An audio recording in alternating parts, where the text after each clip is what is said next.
This is no joyride, much less a sunlit cruise or exotic sailing excursion. This is a cold, wet evacuation.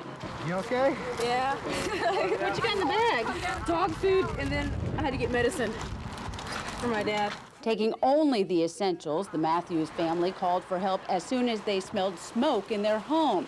They wanted to get out, but their road was 4 feet underwater. Decided we need to leave. No heat or anything. Fire crews deemed their home safe, but their street was anything but. What a guy. A tray filled with coffee brewed up some warm feelings on this bitter cold corner.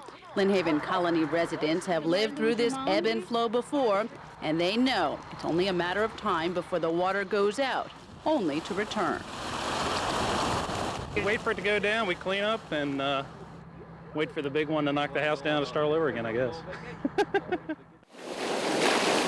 Waves rolling, a geyser raging, and the water rising. This is not lakefront property. This is Krista Haney's front yard. It's about 4.5 inches. At first, a water main break caused some entertainment for the family. Honey, we'll never forget this memory. After hours of waiting for help, fear and frustration set in. Look, it's going into my house.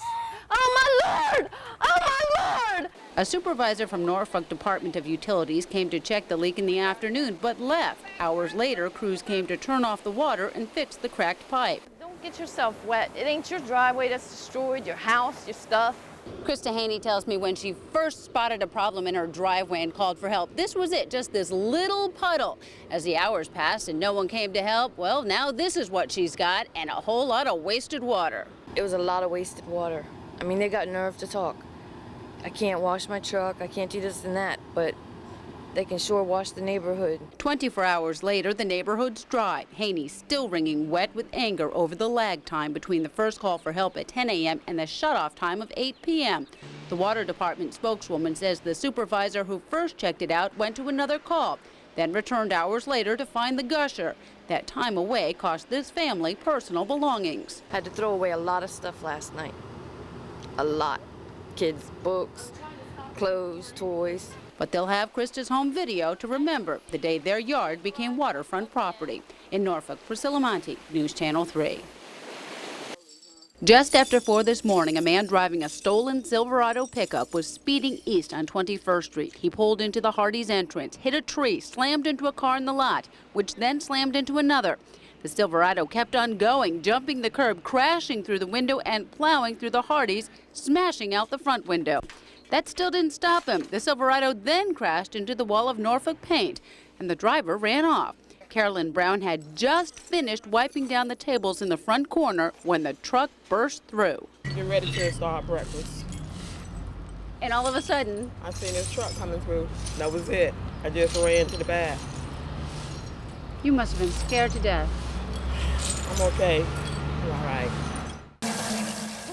15-year-old Betsy Price is pedaling her way to a strong future. She's determined to get back into her pre-accident shape so she can do anything she wants. Run, jump, all that. The types of things she could do before October 19th. That's the day she was hit by a car as she crossed Great Neck Road on the way to Cox High School. She spent weeks in the hospital, months at home, and now she's raring to go. It hasn't been the greatest time over the last few months. Hope it won't happen to anybody else. So do her peers, neighbors, and city leaders. Crews are installing the lights to create a slow speed zone on Great Neck. After the crash, Betsy's peers asked City Council to make it a 25-mile-per-hour school zone and got the approval. We are so proud of the Cox students who took it upon themselves to do something that adults, could have done long before. And it's just a wonderful thing that they have done. Hopefully it will prevent many more families from having to experience a tragedy like this.